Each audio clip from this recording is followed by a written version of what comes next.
Dios bendiga esta juventud hermosa, mi alma te adora, Dios. Te adoramos, Jesús, te adoramos y bendecimos tu nombre. Qué lindo es el Señor, ¿verdad? Con lo que nos ha obsequiado. Qué lindo es el Señor con la bendición que nos ha dado en esta noche. Mi alma te adora, Jesús. Te adoramos, mi Dios. Ayer estábamos reunidos con la directiva de jóvenes y Karel me pregunta si todavía nos ponemos nerviosos al proclamar la palabra. Yo le contesté, ¿verdad? No son los mismos nervios que quizás tú vas a sentir si te trepas acá, pero toda la vida uno se va a sentir nervioso por el respeto, por la responsabilidad que tenemos en proclamar la palabra. Pero hoy les voy a decir, estoy bien nervioso.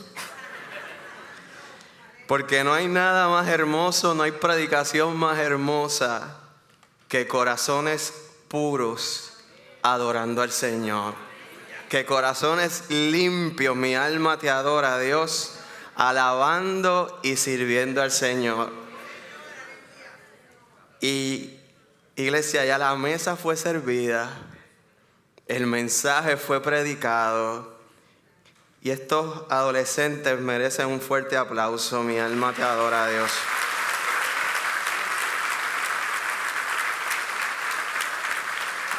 Y adolescentes lo merecen porque han puesto sus vidas en las manos del Señor. Glorificamos su nombre. Damos gracias a todos aquellos que los han acompañado, sus consejeros. Nuno estuvo trabajando con ellos en la música, Jonathan, y damos gloria al Señor. Y de verdad, iglesia, no me canso de decirlo y de repetirlo, porque es verdad. Buenavista tiene una juventud hermosa. Y el pastor compartía hace unos días, no es nuestro futuro, la juventud de esta iglesia es nuestro presente. Y de verdad somos más que bendecidos, adoramos al Señor. Así que nosotros con humildad hoy nos ponemos en las manos del Señor para que Él siga dirigiendo y añadiendo, ¿verdad?, según el corazón de nuestro Dios a esta noche tan hermosa. Mi alma te adora. Yo le invito, iglesia, a buscar en Nehemías capítulo 8. Y hoy vamos a leer varios textos. Así que por eso le voy a dar permiso de quedarse sentadito. Pero cuando lo tengamos, iglesia, Nehemías capítulo 8, le invito a que permanezca con su Biblia abierta a través de la reflexión. Y mientras los van encontrando, pueden ir diciendo amén. Si lo está buscando, diga aleluya. No hay aleluya, así que podemos comenzar. Dice la palabra en Nehemías capítulo 8 y vamos a leer versículos 1 al 10 y luego nos movemos al capítulo 9, versículos 1 al 6. Y voy a leer a través de la versión Dios habla hoy, en el nombre del Padre, del Hijo y del Espíritu Santo. Entonces todo el pueblo en masa se reunió en la plaza que está al frente a la puerta del agua. Y le dijeron al maestro Esdras que trajera el libro de la ley de Moisés, que el Señor había dado a Israel. El día primero del mes séptimo, el sacerdote Esdras trajo el libro de la ley ante la reunión compuesta de hombres, mujeres y todos los que tenían uso de razón. Y desde la mañana hasta el mediodía lo leyó en presencia de todos ellos, delante de la plaza que está frente a la puerta del agua. Todo el pueblo estaba atento a la lectura del libro de la ley. El maestro Esdras estaba de pie sobre una tribuna de madera construida para ese fin. También de pie y a su derecha estaba Matatías, Semas, Ananías, Urías, Hilquías y Maseías. A su izquierda estaba Pedaías, Misael, Malquías, Asum, Asbadana, Zacarías y Mesulam. Como dice la pastora, tiene nombres para escoger. Entonces Esdras abrió el libro a la vista de todo el pueblo, ya que se le podía ver por encima de todos. Y al abrirlo, todo el mundo se puso de pie. Entonces Esdras alabó al Señor, el Dios Todopoderoso, y todo el pueblo con los brazos en alto respondió: amén, amén. Luego se inclinaron hasta tocar el suelo con la frente y adoraron al Señor. Los levitas, Josué, Baní, Serebías, Amín, Acub, Sabtai, Obdías, Maseías, Kelita, Azarías, Osabab, Anán y Pelaías explicaban la ley al pueblo. Mientras la gente permanecía en su sitio, ellos leían en voz alta el libro de la ley de Dios y lo traducían para que se entendiera claramente la lectura. Y como todo el pueblo lloraba al oír los términos de la ley, tanto el gobernador Nehemías como maestro y sacerdote Esdras y los levitas que explicaban la ley al pueblo dijeron a todos que no se pusieran tristes ni lloraran, porque aquel día estaba dedicado al Señor su Dios. Además le dijo Esdras: vayan y coman de lo mejor, beban vino dulce e inviten a quienes no tengan nada preparado, porque hoy es un día dedicado a nuestro Señor. No estén tristes, porque la alegría del Señor es nuestro refugio. Le invito al capítulo 9, iglesia. El día 24 del mismo mes, los israelitas se reunieron para ayunar. Se vistieron con ropas ásperas y se echaron tierras sobre la cabeza. Y separándose de aquellos que descendían de extranjeros, se pusieron de pie y reconocieron sus propios pecados y los de su antepasado. Mientras permanecían en su lugar, durante 3 horas se leyó públicamente el libro de la ley del Señor su Dios. Y durante otras 3 horas confesaron sus pecados y adoraron al Señor.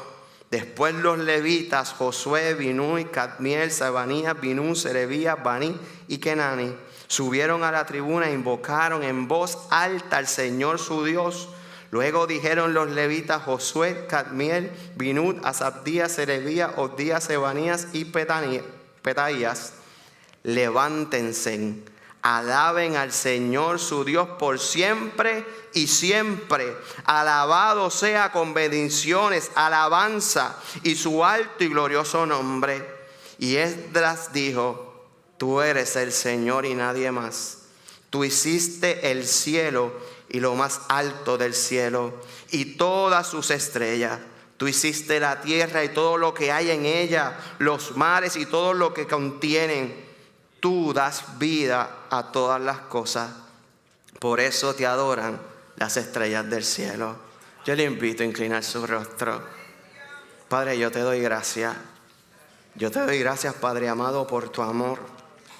Yo te doy gracias, Padre amado, por tu palabra. Yo te doy gracias, Señor, por tu cuidado. Porque hoy, Señor, mi Dios, podemos ver el poder de tu palabra en medio nuestro. Porque hoy podemos comprender, Padre Santo, que tú eres un Dios que transforma, que construye, pero, Padre amado, que trasciende más allá de la muralla, la piedra y el cemento, sino también, Padre amado, reconstruyes nuestra vida, reconstruyes nuestra relación, Padre amado, reformas nuestra vida espiritual. Yo te pido, Padre amado, que a través de este testimonio y esta vida, Señor mi Dios, esta historia, Padre amado, nuestra vida sea edificada y podamos nosotros hoy comprender, Padre amado, nuevamente tus propósitos con tu pueblo, que podamos reafirmarnos en tus verdades y el anhelo, Señor mi Dios, de que tú anhelas que reconstruyamos juntos, pero quieres reconstruir los lazos que nos unen. Gracias te damos, Jesús. Amén y amén. Te adoramos, Jesús. Qué lindo leer la palabra del Señor. Mi alma te adora a Dios. Iglesia, a través de este mes hemos estado trabajando sobre Juntos Construimos. Y hemos trabajado este tema, iglesia, a través del testimonio, de la vida y del llamado de este siervo del Señor llamado Nehemías. Y cómo este hombre se entregó para la construcción de los muros de Jerusalén. Y para hoy poder comprender el próximo paso de la reconstrucción, pues tenemos que ir al camino que este hombre ha dado. Este hombre que a lejanía, que a distancia, se pudo identificar, iglesia, ante un pueblo que tenía necesidad. Ciertamente se podía identificar porque era de la misma descendencia. Ciertamente se podía identificar porque había una genética. Quizás podríamos decir hoy, ¿verdad? Como si los pudiéramos comparar con nosotros. Se sentía con la misma mancha de plátano a distancia. Pero esa necesidad de ese pueblo, un pueblo que vivía como lo hemos hablado, con muros caídos, propenso, disperso. Este hombre siente un dolor por ese pueblo. Se siente identificado y se siente una necesidad. Y en él y en su corazón hay una respuesta. Y esa respuesta, iglesia, es como bien se nos ha dicho, comenzó con una oración. Con una oración al Señor, con convicción, reconociendo que el Señor era grande, pero reconociendo también que el Señor había hecho promesas. Y en esa oración no tan solo confiesa el pecado de ese pueblo, sino que se hace partícipe de ese pecado. Un hombre que a distancia, que como bien predicaba el pastor hace unos domingos atrás, vivía en bonanza, pero se sintió tanto que oró con compostura y súplica al Señor.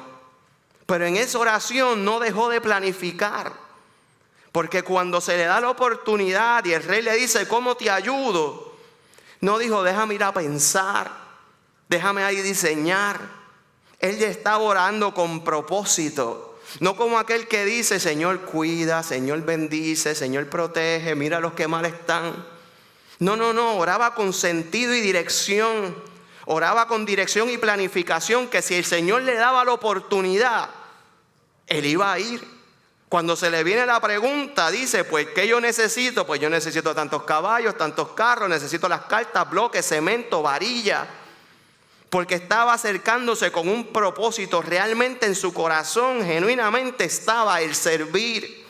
Y llega un pueblo, como bien predicaba la pastora hace unos días, que estaba caído, que estaba desanimado. Y este hombre, dirigido por el Señor, les motivó. Pero no solo les motivó con palabras, les motivó con testimonio. Se les acerca y le dicen, mira cómo el Señor ha estado conmigo. Mira los días que yo estuve orando y cuando el rey me preguntó, mira cómo respondió. Miren las cartas. Nos ha enseñado que para reconstruir la mejor manera de motivar es testificar. Y no solo se quedó en anhelo, sino lo llevó también al hacer. Porque llegó allí, iglesia, y comenzó la reconstrucción. Llevó su palabra a acción. Y en ese proceso, como predicaba la pastora, hubo oposición y hubo intimidación. Pero volví a resaltar el testimonio, volví a resaltar cómo el Señor había estado con ellos para mantenerse firme y juntos edificaremos. Pero no tan solo estaban trabajando con aquellos que les rodeaban, sino también nacieron los conflictos internos.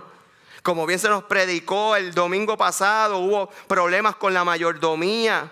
Hubo problemas donde ellos mismos se pusieron intereses, donde ellos mismos casi se estaban esclavizando. Y también tuvo, mi alma te adora, que trabajar con esos conflictos internos. Y superaron eso, iglesia. Este hombre, acompañado por el Señor, hasta todo lo que hemos hablado, superaron eso, se dejaron, vivió una vida en oración, planificó, motivó, ayudó a reconstruir. Y cuando vino la oposición, la intimidación y el conflicto, se puso en las manos del Señor y edificaron los muros. Te adoramos, Jesús. Hasta el capítulo 6, mi alma te adora, la obra fue completada. Lo que este hombre se marchó a hacer en el nombre del Señor lo completó. Si leemos el capítulo 7, parece que están dando pequeños detalles. Lo que empezó fue a delegar. Y dijo, tú vas aquí, tú vas acá, tú te vas a encargar. Es que era como cuando uno construye, que limpia la casa y luego la hace responsable. Pues aparentemente ya en el capítulo 7, si tú te detuvieras leyendo ahí, tú no pudieras pensar que la obra plena de Nehemías se completó. Porque lo que le afligió al corazón de Nehemías, mi alma te adora, era que el muro estaba caído. Pero en el 7 ya está todo completado. Ya la gente está unida. Ya la gente tiene responsabilidad y tarea. Lo que nos lleva a nosotros a quizás a preguntarnos ¿por qué existe un capítulo 8? ¿Por qué existe un capítulo 9? ¿Por qué esta historia sigue relatando hasta un capítulo 13? Mi alma te adora. Porque la realidad, iglesia, es que ciertamente la historia de Nehemías comienza con una reedificación de los muros. Pero es que de luego comienza con una edificación del pueblo. Te adoramos, Jesús. Y tenemos que entender, iglesia, lo que ha hecho Dios con este pueblo. ¿Por qué la importancia del muro si todavía hay que trabajar algún más? Porque cuando se levante ese muro, ciertamente este pueblo se siente seguro y va a poder dormir en paz. Pero ese muro significaba mucho más para este pueblo, iglesia. Ese muro era que le estaban devolviendo y restableciendo su identidad.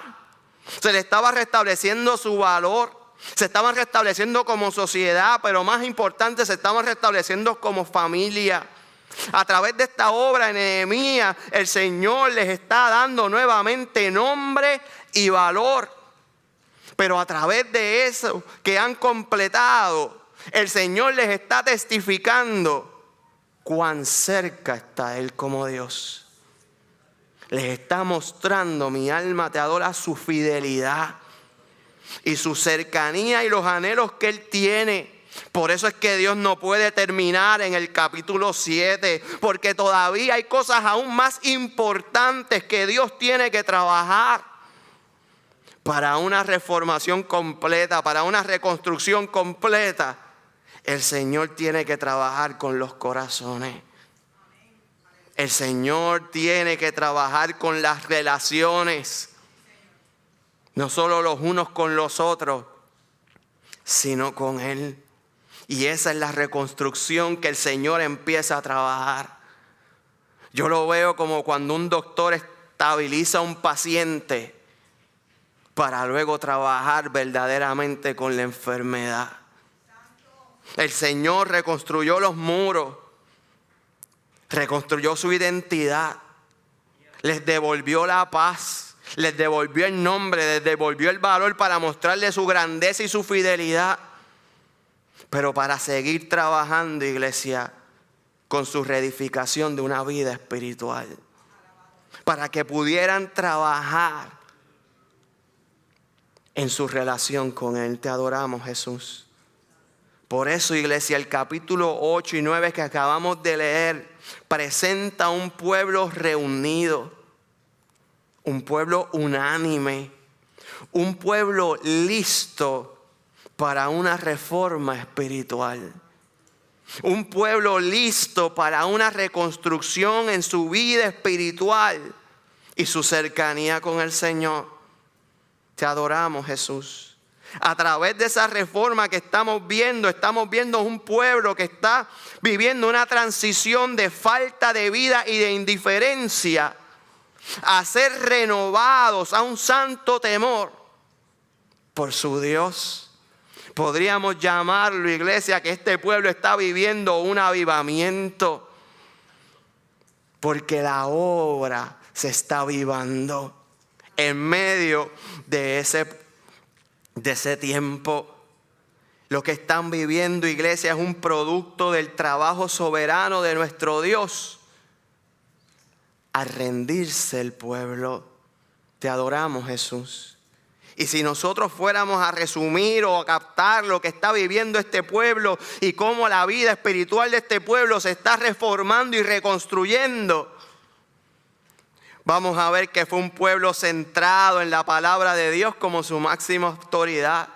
Estamos viendo un pueblo que a través de su espíritu, en la lectura de la palabra, trae una convicción que los redarguye a través de su espíritu para que exista y experimenten una confesión de sus faltas, una confesión de sus pecados, pero sin temor y sin reproche, en sinceridad ir al Señor. Y en ese ir al Señor, en esa reverencia, en esa intimidad, poder comprender cuál es la posición de Dios y cuál es la posición de ellos como hombres y mujeres que le han de servir haciendo lo correcto. Te adoramos, Jesús. Si nosotros desmenuzamos y vamos al texto para ver un poco mejor las conductas de este pueblo, la realidad es que vamos a afirmar que fue un pueblo que en su reestructuración y en su reformación fue basado, centrado en la palabra de Dios como máxima autoridad. Es que cuando termina el muro, cuando todo el mundo sabe lo que tiene que hacer, ellos dicen, no, tráeme al maestro. No, tráeme a Esdras y tráeme la ley. Te adoramos, Jesús. Y dice la palabra que estaban atentos y tenían el deseo de escuchar la palabra de Dios por encima de todos. Y estaban prestos y dispuestos. Dice la palabra que estaban atentos, estuvieron hasta mediodía escuchando la palabra. Y después 3 horas escuchando la palabra. Y después 3 horas pidiendo perdón.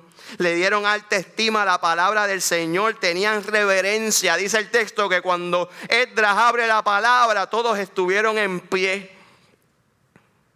No sé si estuvieron en pie hasta el mediodía.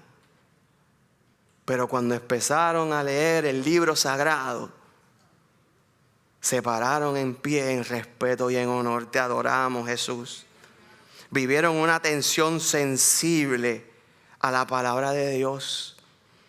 Un pueblo atento que cuando escuchó la palabra de la ley, puso su frente en suelo y adoraron al Señor. Su reforma, su reestructuración de su vida espiritual, de su relación con Dios, no fue basada en el humo, no fue basada en el fuego descendiendo, fue basada en la palabra del Señor. Te adoramos, Jesús. Te adoramos, Jesús. Y es que la palabra de Dios les trajo a través de su espíritu la convicción a este pueblo. El pueblo, al escuchar la palabra de Dios, el Espíritu Santo le trajo la convicción de su pecado y les mostró su condición. Ese mismo Espíritu Santo que inspiró la palabra, te adoramos, Jesús, es el mismo que trajo convicción a su pueblo, convicción causada que produjo en ellos tristeza y llanto, porque vieron su condición. Pero qué hermoso que en el mismo, antes de poner un punto en esa oración, dice la palabra que luego causó alegría. Y estas cosas, iglesias, no se pueden pasar por alto. Porque no podemos olvidar el contexto del tiempo que estamos hablando. Estamos hablando de un pueblo que acaba de ver su condición y le ocasiona tristeza y pesar. Pero al instante vive una alegría. Iglesia, están viviendo redención. Están viviendo misericordia. Y hago énfasis en el tiempo. Porque no hubo sacrificio. Porque no se levantó altar. Porque este pueblo en este tiempo y en esta reestructuración están viviendo los verdaderos anhelos del Señor de cercanía, donde pueden comprender cuáles son las intenciones del corazón de Dios. Adrián, Dios te bendiga. Como este muchacho explicó en el altar, en su devocional, que cuando nos vemos impuros, podemos ir en confianza al Señor. Y eso, iglesia, vivió este pueblo. Que sí sintió la culpa y sí sintió el pesar.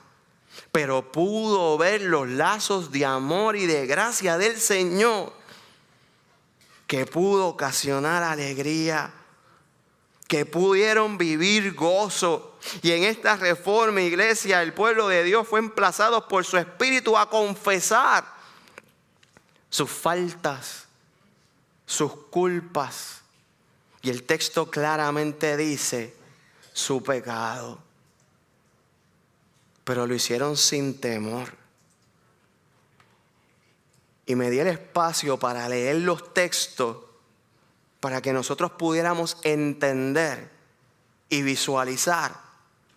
Iglesia, eso era un culto. Eso era asamblea. Eso era un pueblo que se reunió y sin vergüenza alguna confesaron su falta. Y para que eso ocurra, iglesia, tenemos que entender que no es simplemente los muros estaban arriba. No es que las puertas habían sido arregladas. Es que los lazos que los unían habían sido reconstruidos. Es que había la confianza. Es que había el amor y la cercanía para que aquel que está a mi lado pudiera escuchar cuál era mi falta. Y yo entender que no iba a ser señalado. Y entender que no iba a ser reprochado. Y que no fuera a ser rechazado y apartado. Como pueblo juntos, iglesia, sin temor, confiesan su falta. No solamente se quedó en convicción de pecado, la tristeza, el llanto y luego en alegría, sino que también produjo que el pueblo se separara de su inmundicia. Dijeran hasta aquí, hasta hoy, y confesaran sus pecados y los pecados de sus padres. Volvamos al contexto. Esto es un pueblo que su gran mayoría nació en cautividad. Esto es un pueblo que nació esclavo por el pecado de papá y de mamá. Y en este momento que vuelven a encontrarse en libertad, a restablecer una relación con el Señor, tienen la sanidad interior, no para echar culpas, sino para pedir perdón por sus actos y por los actos de aquellos que como consecuencia les había traído mal. Te adoramos, mi Dios. Esa iglesia es la reforma. Esa iglesia es la reconstrucción de la vida espiritual de este pueblo. Mi alma te adora, Dios. Que pueden pedir por sus faltas y por aquellos que quizás pudiéramos decir que les hicieron mal. Porque la obra del Espíritu en la vida del hombre es lo que produce la certeza de que no podemos permanecer callados ante el pecado. Es que no podemos vivir en mal cuando nuestra relación con el Señor ha sido reconstruida. Cuando nuestra vida y relación con el Señor ha sido reformada, todo aquello que lo separe lo tenemos que traer a la luz. Y esta es la reconstrucción que está viviendo este pueblo. Te adoramos, Jesús. La confesión del pueblo de Dios posiciona a Dios, al hombre, en su lugar correcto. Y me explico. La convicción del Espíritu Santo en la vida de aquel pueblo produjo no solo la confesión de sus pecados, sino que también provocó que le alabaran. Y en esa alabanza pudieron reconocer, iglesia, sin problema, quién es Dios y quién eran ellos. Te adoramos, Jesús. Si en el capítulo 9, si todavía tiene el texto abierto, la palabra, en ese versículo 33 que no lo compartimos hace un ratito, dice, doy un momento. No obstante, tú estás limpio de culpa en todo lo que nos ha sucedido, pues tú has actuado con fidelidad. En tanto nosotros hemos hecho lo malo. Te adoramos, Jesús. Vuelvo y reenfatizo. Esto es un pueblo que creció conociendo que su cautividad, que lo que habían experimentado era consecuencia de que habían dado la espalda a Jehová. Y este pueblo que sufrió, este pueblo que les tocó levantar las ruinas, tiene la sanidad, tiene la humildad y la sinceridad, tiene la revelación para poder decir: es que, Señor, mi alma te adora, tú no tienes culpa. Es que, Señor, lo que nos ha sucedido, tú no tienes culpa. Tú, Señor, has actuado con fidelidad. Nosotros somos los que hemos hecho mal. Miraron su condición, miraron su situación y no cuestionaron a Dios, sino asumieron su responsabilidad. Supieron reconocer cuál era su lugar. Es que cuando hay muestra de avivamiento en medio nuestro, el trabajo del Espíritu Santo, iglesia, nos hace humildes y podemos reconocer nuestra bajeza, pero a la misma vez podemos reconocer su grandeza. Te adoramos, Jesús. Te adoramos, mi Dios. El Señor, iglesia, nos ha hablado a construir. El Señor, iglesia, nos ha enseñado a través del testimonio de este hombre, tantos años antes, cómo debemos reconstruir y cuál verdaderamente son los anhelos del Señor en reformar nuestra vida, reconstruir nuestro ser. Que juntos reconstruyamos nuestra vida espiritual. Pero qué lindo es poder ver hoy en el texto, iglesia, que eso se basa en su palabra. Que eso se basa en su palabra. Y que comprendamos lo que eso significa. Cuando se abre ese libro, Dios está hablando en medio de ellos. El espacio que le está brindando este pueblo es que el Señor dirija. En cierta manera, lo que pasó ese día fue: ya nosotros edificamos lo que podíamos edificar. Ya con nosotros trabajamos lo que podíamos trabajar. Tráeme el libro. Oh Señor, toma tu lugar. Porque lo que nos falta, solo lo puedes hacer tú. Nosotros hemos pecado, pero nos alegramos por tu gracia y misericordia. Pero necesitamos, Señor, de ti. Iglesia, en estos 2 capítulos podemos ver cómo la palabra del Señor lleva a este pueblo a reverencia. Cómo esta palabra, símbolo de su presencia, mueve a este pueblo a reverencia. Lo mueve a alabanza. Lo mueve a convicción tal que lo hace entender su condición y aquellas cosas que lo alejan de Él. Tanto que lo lleva a un llanto, a un arrepentimiento, pero una experiencia de cercanía. La palabra de Dios en medio nuestro nos muestra su cercanía, nos muestra su amor, que nos hace también transformados a vivir la alegría de su perdón, la alegría de su gracia, la alegría de su misericordia.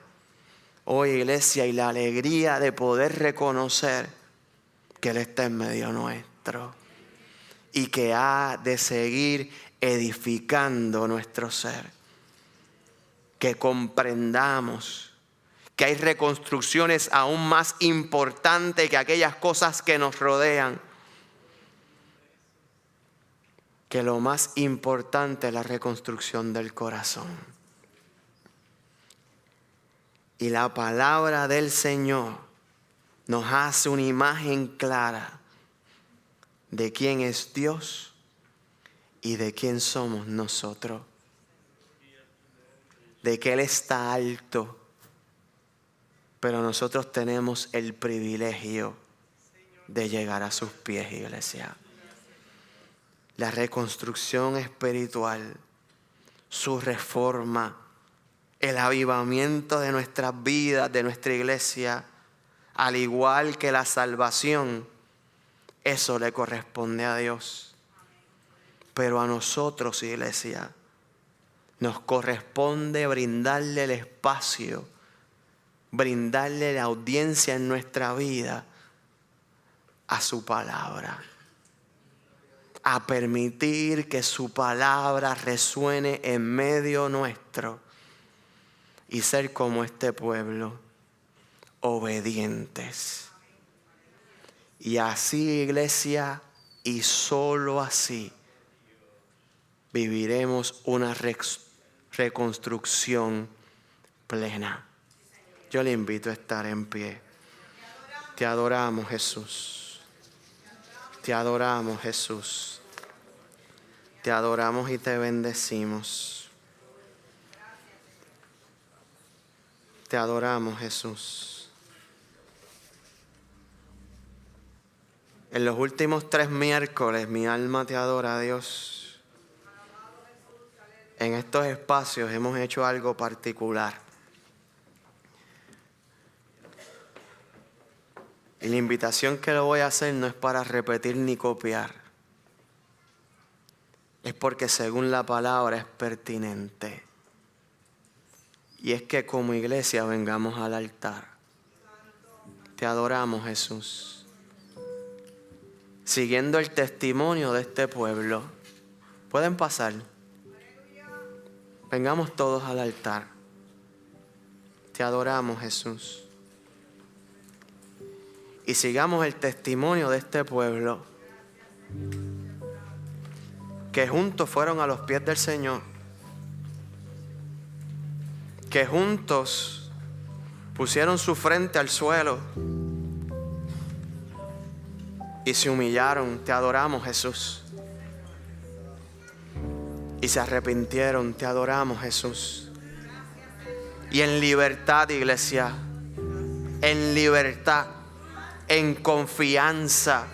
Sin temor. Confesaron sus faltas. Si hay una loseta vacía al frente, siga caminando. Te adoramos, Jesús. Te adoramos, Jesús. Te adoramos, mi Dios. Te adoramos, Jesús. Te adoramos, Señor.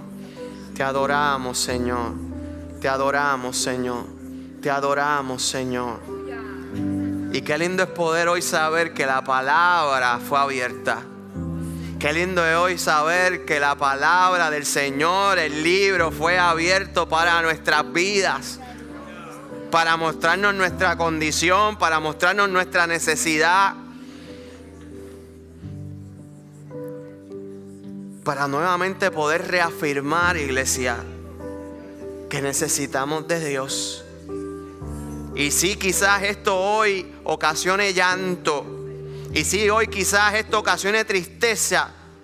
Pero es que lindo es saber que en el altar hemos de experimentar la alegría de su redención. Hemos de experimentar la alegría de su poder. Y saber, escúcheme bien, y saber que los muros de nuestra vida, que los muros de nuestro ser, hoy, iglesia, no mañana, hoy, han de ser reedificados. Que nuestra vida espiritual hoy ha de ser reformada. No como meros individuos, sino juntos, iglesia. Juntos como cuerpo. Juntos como iglesia. Te adoramos, mi Dios. Y ahí con respeto tome la mano del que está a su lado. Te adoramos, mi Dios. Te adoramos, mi Dios. Te adoramos, mi Dios. Te adoramos, Señor. Y adoramos al Señor y nos presentamos tal y como somos delante de Dios.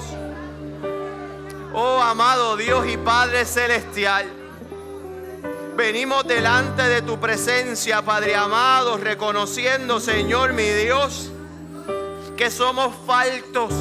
Reconociendo, Padre amado, que en nuestra vida todavía hay grietas. Reconociendo, Padre amado, que en nuestras columnas todavía, Padre amado, hay caídas, Padre Santo, y hay quebranto. Pero hoy juntos como familia, juntos como iglesia, Padre amado, confesamos nuestro mal. Confesamos, Padre amado, que hemos hecho cosas que nos apartan de ti, Señor. Padre amado, como iglesia confesamos, Jehová, que necesitamos de ti, Señor. Hoy con quebranto, Padre amado, mi alma te adora, Dios. Hoy con quebranto, Jehová, nos allegamos delante de ti, Señor, y te damos los espacios, Jehová, para que con tus manos y lazos de amor, Padre amado, nos levantes. Oh, Padre amado, queremos vivir la alegría de este pueblo. Queremos vivir la alegría de este pueblo. Un gozo que no es, Padre amado, pasajero, sino un gozo, Padre amado, real y verdadero. Un gozo, Padre amado, que solo lo produce, como dice el salmista, el gozo de la salvación, Jehová. El gozo, Padre amado, de restablecer una relación contigo. El gozo, Padre amado, que es vivir en tus manos, oh Dios. Ese es el gozo que anhelamos hoy. Esa es la reconstrucción, Padre amado, que abrimos el espacio hoy para que reconstruyas nuestra vida, para que reconstruyas y reformes nuestra relación contigo, Jehová. Queremos más, Señor, que nuestro alrededor. Oh, Padre amado, reconstruye nuestra relación. Que todo aquello, Padre Santo, que nos aparte, sea consumido hoy a tus pies, Señor. Sea consumido a tus pies, Señor. Que día tras día, que noche tras noche, Jehová, busquemos el libro. Que momento tras momento, Padre amado, demos la oportunidad de tu voz, de tu palabra resonar en nuestro interior, oh Dios. Y vivamos, Jehová, en adoración. Te necesitamos, Dios. Te anhelamos, Dios. Y confiamos, Jehová, que aquel que está cautivo hoy experimenta libertad. Que aquel que está enfermo hoy, Padre amado, le llega la sanidad. Aquel que está triste, Padre amado, se levanta en alegría y gozo. Aquel que se siente solo, Jehová, entiende que esas manos son las tuyas que le sostienen. Oh, Padre amado, aquel que llegue vacío sale lleno, Jehová. Que hoy cada uno de nosotros, Jesús, experimente la reforma de tu amor, la reestructuración de tus brazos, Jehová, en nuestra vida. Y salgamos hoy llenos, plenos y diferentes. En el nombre poderoso de Jesús. Te adoramos, Jesús. Amén y amén. No cese de alabar. No cese de alabar. Él merece nuestra adoración. Santo Jehová.